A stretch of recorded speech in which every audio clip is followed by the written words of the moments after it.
네, 이번에는 이제 탭 버튼을 만드는 기능이에요.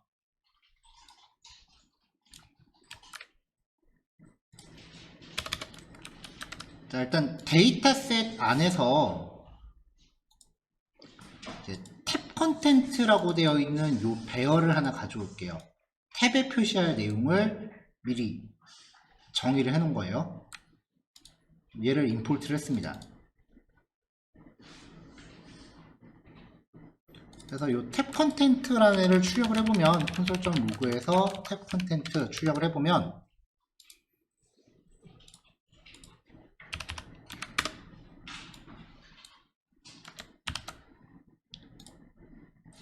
이렇게 그 제이슨 데이터를 받아오고 있죠. 아이디가 제목, 요 버튼에 표시할 문구고요. 컨텐츠는 눌렀을 때 이제 화면에 표시될 거예요.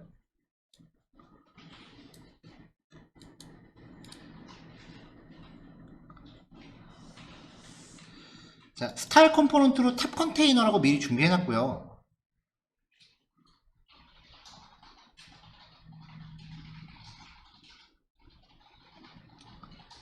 네. 배포 자료에선 여기가 탭 컨테이너로 되어 있어요. 탭 EX가 빠져 있고요. 탭 컨테이너로 들어가 있습니다. 그리고 딱 이렇게 제목 빼고 탭만 이렇게 활용하려고 위에를 이렇게 div로 감싸놨어요.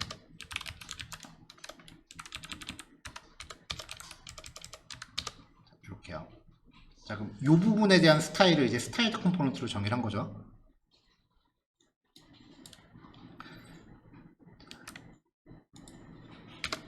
자, 이 안에서 탭 버튼에 대한 그룹을 반복문으로 만들게요. 아까 보여드렸다시피 이 탭 컨텐트라고 출력되는 이 내용, 얘가 지금 이렇게 4칸짜리 배열입니다. 이걸 가지고 반복을 돌릴 거예요.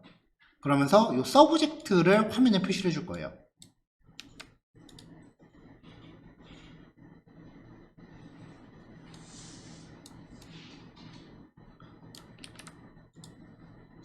먼저 div 태그로 탭 버튼 그룹이라고 클래스를 하나 만들었어요. 그러면은 여기에 적용될 스타일은 이렇게 만들어주면 요 안에서 이제 적용이 될 거고요. 이 탭 컨텐트를 갖고 반복을 돌립니다.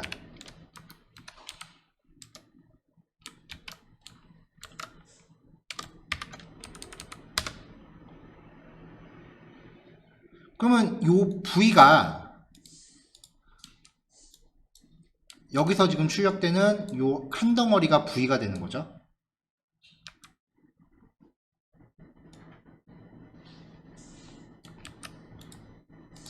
여기서 이제 링크를 걸 거예요.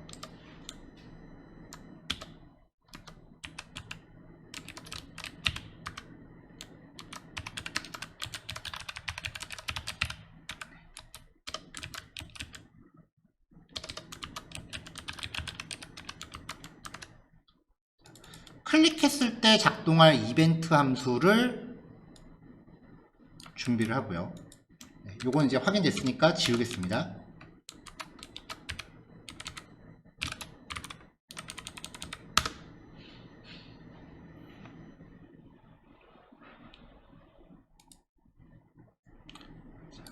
링크에 클릭 이벤트 걸 때는 2점 프리벤트 디폴트 무조건 첫 줄에 넣는 게 좋다라고 말씀드렸죠. 사실 리액트에서는 이거 굳이 안 넣어도 되긴 하는데 그냥 이전 수업하고 연관성 그 연속성을 넣겠다라고 하시면은 무조건 넣으시면 돼요.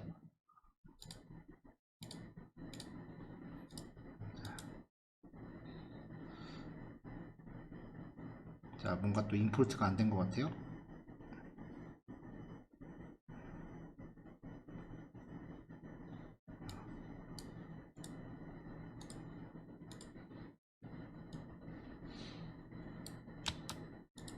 아, 여기 괄호 하나 안 닫았네요. 이렇게요.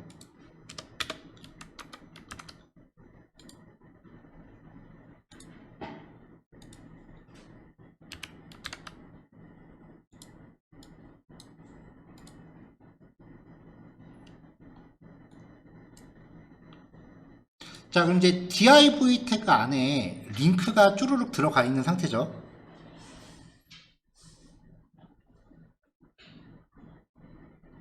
그리고 여기에서 이제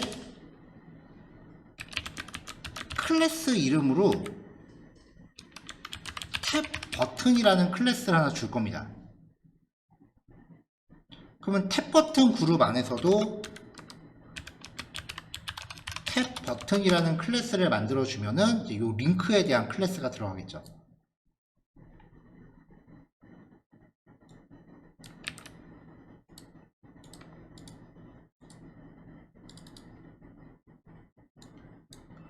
자, 그리고 유즈 콜백 임포트가 지금 안 돼 있어서 임포트만 추가할게요.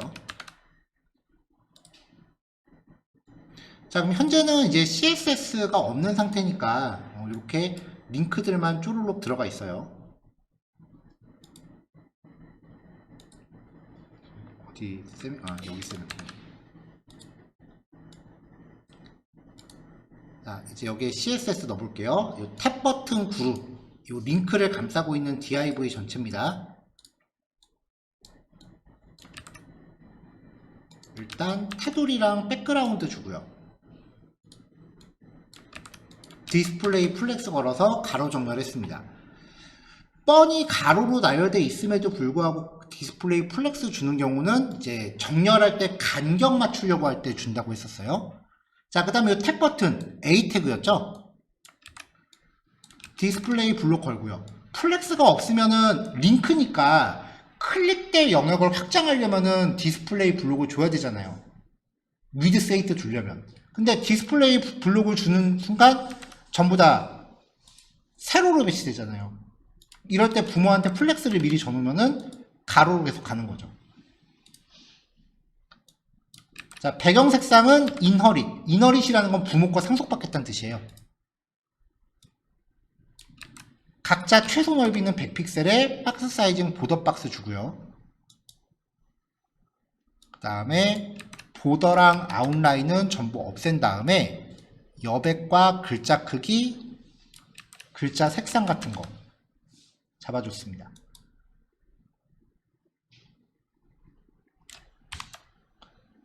자, 링크가 있을 때 글자들이 지금 전부 왼쪽에 쏠려 있잖아요. 텍스트 얼라인 센터 줘서 글자 이 안에서 가운데 정렬 시켜주고요. 가운데로 오죠. 그 다음에 밑줄 없애고 커서 모양 바꿔주고 트랜지션 줍니다. 마우스 올렸을 때 배경 색깔 바꿀 거예요.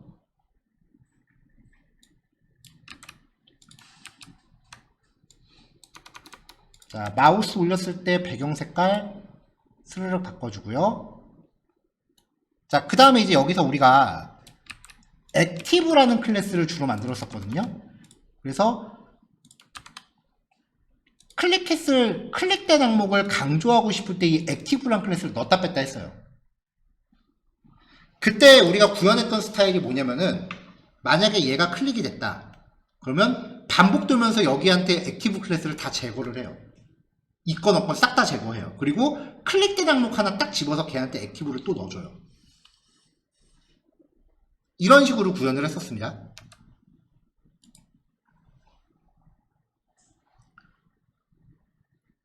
그러면 이제 리액트에서는 이런 거 구현할 때 어떻게 하느냐?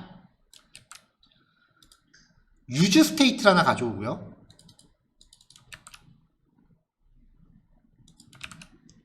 유즈 스테이트를 하나 가져와서 상태 변수를 하나 만들어요.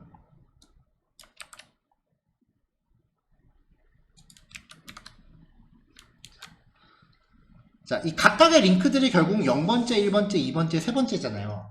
몇 번째 항목이 클릭됐는지를 이 상태 변수에다가 넣어줄 거예요. 그럼 얘가 관여하고 있는 화면 영역은 다 자동으로 갱신이 되는 거죠.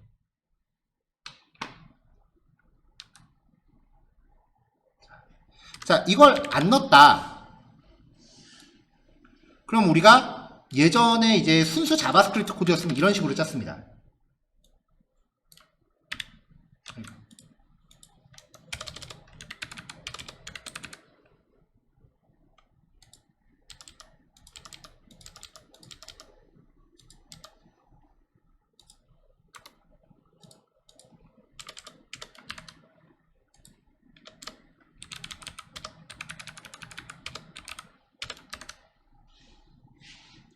클릭되면은 탭 버튼이라는 클래스를 갖고 있는 공간을 다 반복을 돌아요.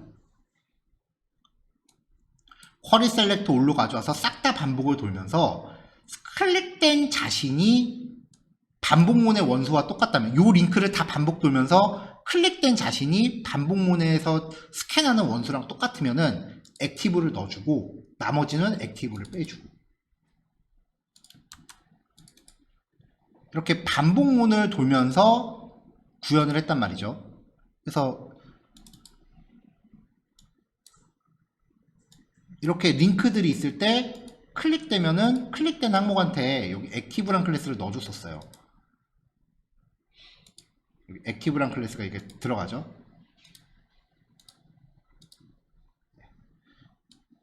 그러니까 자꾸 보여드리는 게 기존의 자바스크립트 코드도 여전히 유효하다는 거예요.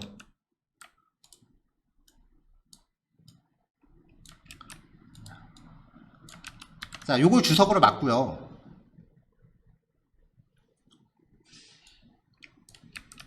이제 리액트 스타일입니다. 아까 상태 변수 가져왔죠? 클릭된 링크를 가져와요. 여기 각각의 링크의 href 속성에다가 v.id라고 해서 그 데이터 파일에 있는 이름들을 부여를 해놨어요. 뉴욕, 런던, 파리, 서울.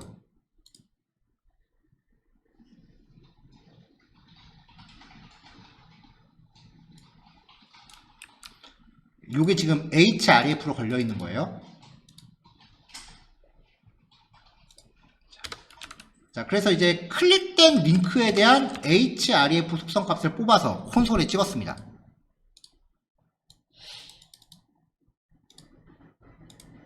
자, 런던 같은 경우에 지금 샵 런던이라고 이렇게 걸려 있잖아요. 그래서 콘솔을 클릭하면은 이 샵 런던을 뽑아온 거죠. 샵 페리스, 샵 서울. 그러면 이 데이터셋에서 id 값에 샵을 붙인 게 지금 출력되는 거랑 똑같은 항목이면은 사용자가 선택하는 데이터인 거잖아요.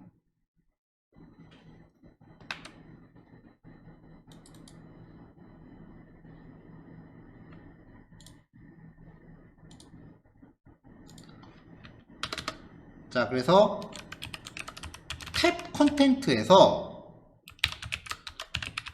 인덱스를 찾습니다.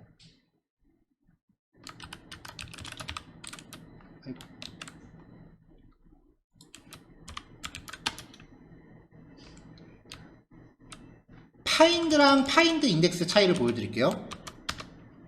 if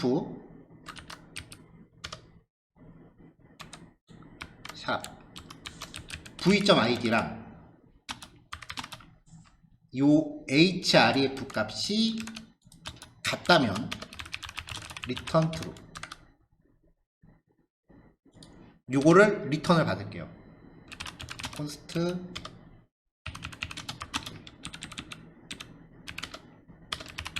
console.log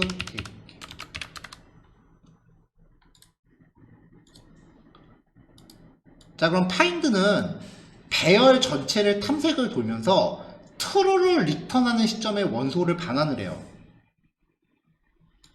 그래서 페리스를 클릭하면 id가 지금 페리스인 걸 찾는 거죠. id 값에 샵 붙인 거랑 요거랑 똑같으면은 그 원소를 통째로 리턴을 하죠. 근데 find index는 그 원소의 인덱스 번호를 리턴해요. 아까는 런던을 클릭하면 이걸 통째로 리턴을 했는데 이번엔 런던을 클릭하면 0, 1, 1이라는 인덱스 값을 리턴해 주는 거예요. 그래서 런던을 클릭하면 1이 떨어지죠. 조건이 참일 때 참을 리턴할 거면 굳이 이걸 if문으로 감쌀 필요가 없었습니다. 그냥 이 조건식 자체를 리턴하면은 알아서 true false가 되죠. 자, 화살표 함수인데 코드가 한 줄밖에 없네요. 리턴문 빼고 코드 추격하겠습니다. 이렇게 리턴되는 요 값이 사용자가 선택한 위치의 인덱스 번호가 됩니다. 이 인덱스 번호를 미리 준비한 상태 변수한테 업데이트 할 겁니다. 그러면 첫 번째, 자, 얘한테 이렇게 넣어주면 되죠. 근데 이거보다는 콜백 함수 스타일로 가는 게 더 좋다 그랬죠. 펑션 기존 값, 여기서 return k. 자, 바깥에서 만들고 여기서 리턴할 거면은 굳이 저럴 필요 있나요? 여기서 넣어도 되겠죠.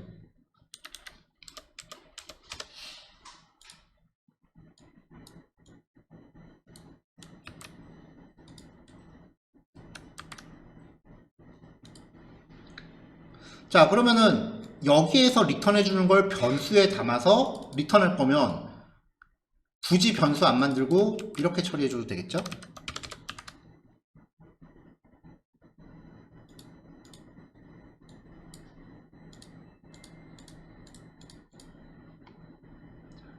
자, 요 상태값이 잘 반영되고 있는지 여기서 한번 따로 찍어 볼게요. 탭 인덱스.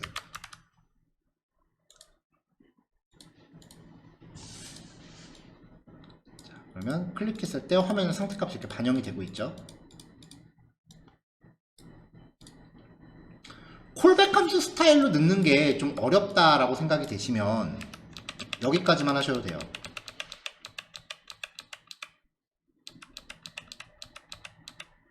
네, 아까 처음에 이렇게 있었잖아요. 이 상태에서 요 K 변수 요거 굳이 만들 필요 없는 거니까 얘만 여기다 이렇게 넣으셔도 돼요. 교환에는 여기까지만 돼 있어요.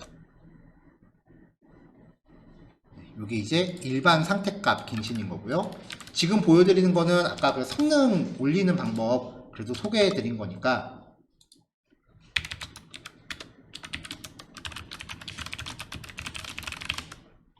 이렇게 된 겁니다. 자, 펑션 키워드 빼고 화살표 함수로 바꾸겠습니다. 화살표 함수로 바꿨으니까 리턴문 하나는 축약되죠. 이렇게요. 그리고 요 괄호 빼도 되죠. 네, 이게 콜백 함수, 화살표 함수 들어간 스타일, 얘는 기본 스타일.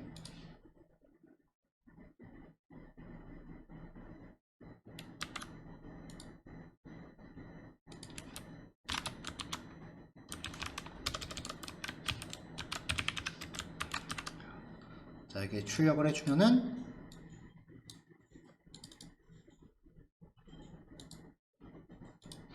클릭됐을 때 이제 상태값이 지금 갱신되고 있다는 건 확인됐어요.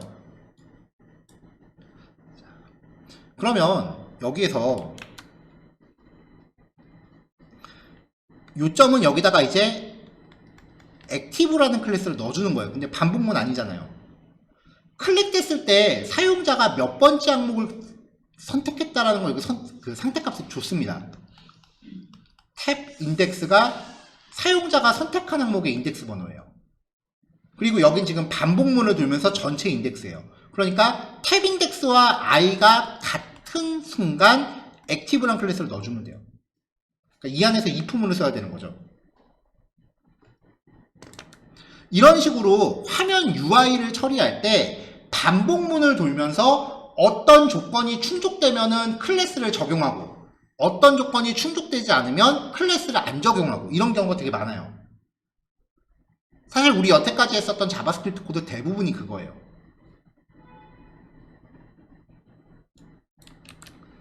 자, 프로젝트 생성 그 배치 파일을 사용하시면 얘가 클래스 네임스라고 하는 라이브러리를 깔아줍니다.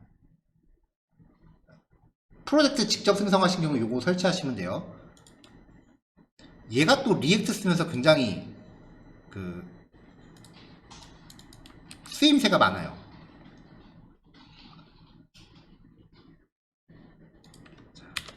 JSX로 출력할 때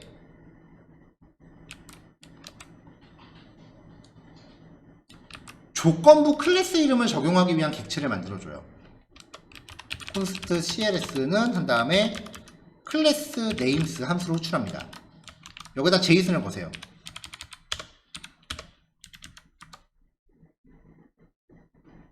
요 제이슨에서 키 이름으로 적용되는 게 내가 넣고 싶은 클래스예요. 먼저 탭 버튼이라는 클래스는 무조건 넣어라.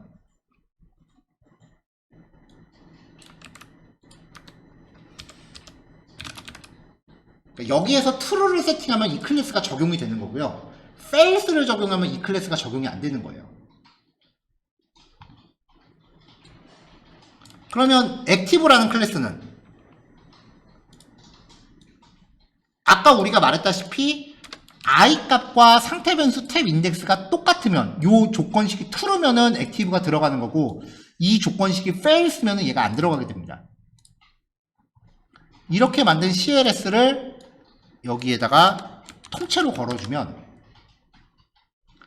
요 객체가 조건부 클래스를 알아서 만들어줍니다. 그리고 상태 변수를 지금 걸고 넘어지고 있기 때문에 알아서 갱신될 거예요. 그래서 여기를 보면 이제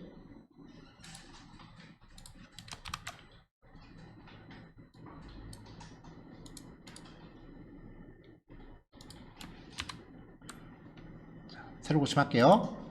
자, 처음에 상태 변수가 0이었거든요. 그러니까 0번째에 자동으로 액티브가 들어가 있는 거예요.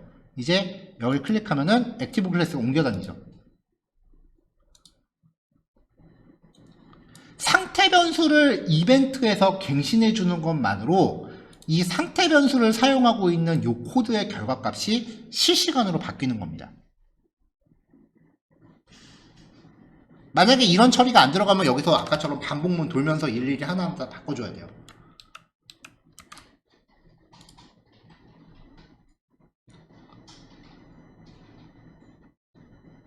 자, 그러면 이 탭 인덱스가 사용자가 선택한 인덱스 번호예요.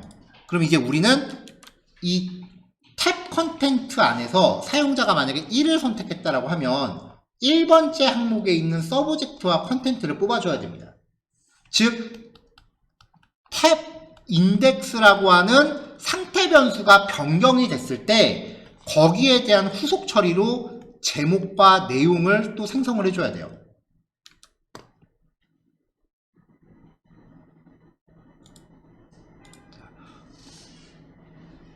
어떤 상태 변수가 바뀌었을 때 거기에 대한 모니터링을 해서 후속 처리를 한다라고 하면은 이 탭 인덱스를 우리가 use effect로 걸어서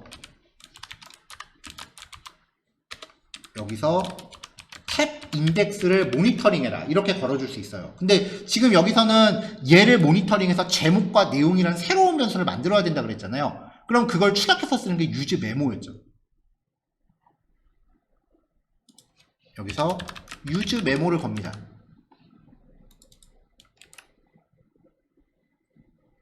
자, 그럼 use 메모를 걸어요. 그럼 탭 인덱스가 바뀌었을 때 여기에서 return hello라고 하면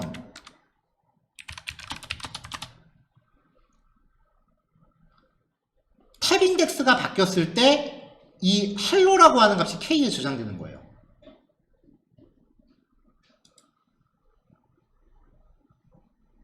자, 여기서는 탭 인덱스가 바뀌었을 때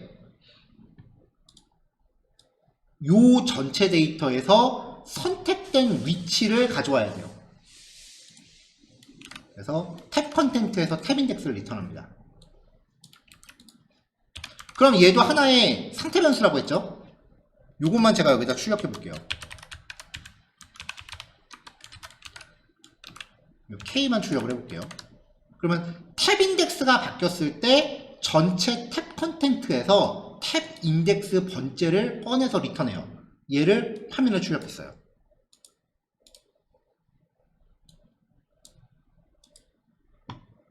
여기 출력되고 있는 제이슨 보시면 됩니다. 클릭할 때마다 제이슨이 바뀌잖아요.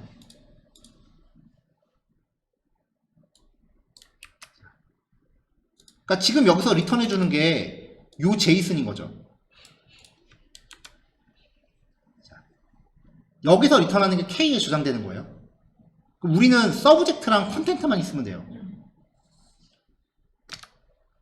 자, 밑에다 잠깐 넣을게요. 콘스트 K가 이거인 거잖아요, 결국. 여기서 서브젝트랑 컨텐트만 뽑아낼 거예요. 그러면 구조분해. 서브젝트랑 컨텐트. 이렇게 구조분해 가능하죠? 그럼 함수 리턴 자체를 구조분해로 봤습니다.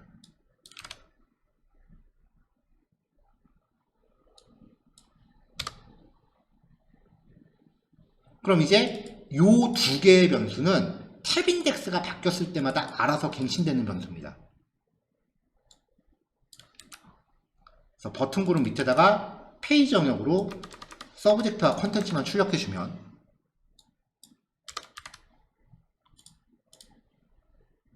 이제 잠시만요. 유즈 메모 가져왔고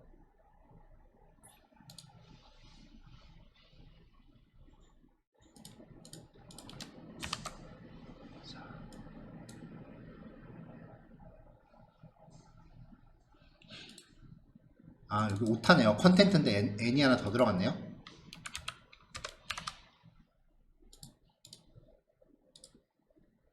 자, 그럼 여기 제목하고 내용을 출력하고 있는데 얘네가 탭 인덱스 값이 바뀌었을 때 거기에 반응하는 후속 처리 변수들이에요.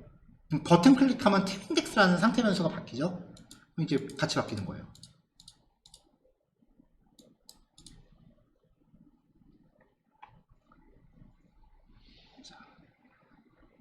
자, 화면 부분에 대한 CSS만 추가하고 마무리하겠습니다. 여기 밑에 탭 페이지라고 는 여기거든요. 여기는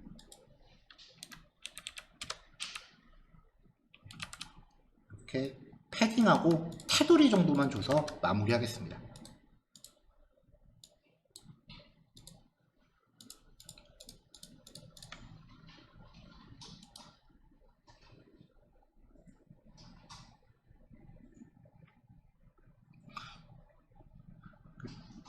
보시면은 이제 코드가 중복되는 코드를 굉장히 많이 함축을 시켜요. 그러니까 여기서도 지금 굳이 리턴을 구조분해 안 받아도 되거든요. 여기를 K라고 받으면 아까 제이슨 통째로 들어가는 거 보여드렸잖아요. 그럼 여기서 출력할 때 K.subject, K.content라고 넣어주면 그뿐이에요. 근데 굳이 이거를 한 번 더 구조분해를 받아서 꼬아놨다고요, 이렇게. 저도 제 거 짤 때는 이렇게 잘 안 해요. 근데 이게 리액트 개발자들 사이에서 이게 좀 유행이에요. 여기에 제가 이렇게 주석을 넣어서 지금 이런 거지. 주석 한번 빼볼게요. 어라 화살표 함수인데 한 줄이네요. 이렇게 된다고요.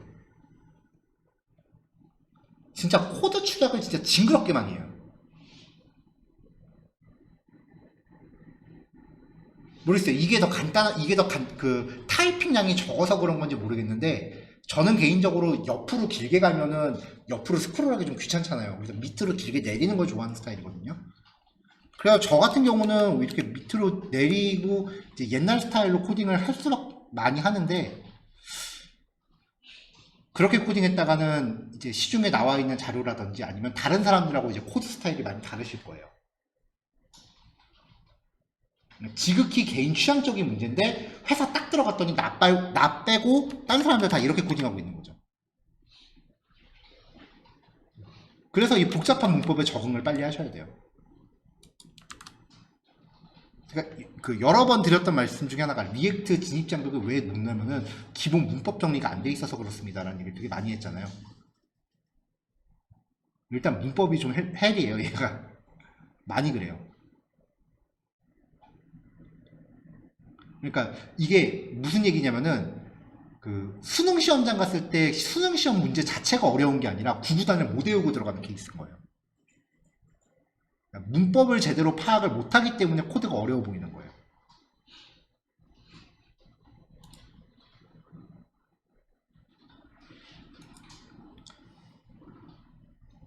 근데 저조차도 이거 적응하는데 사실 1년 넘게 걸렸어요. 이 문법 적응하는데.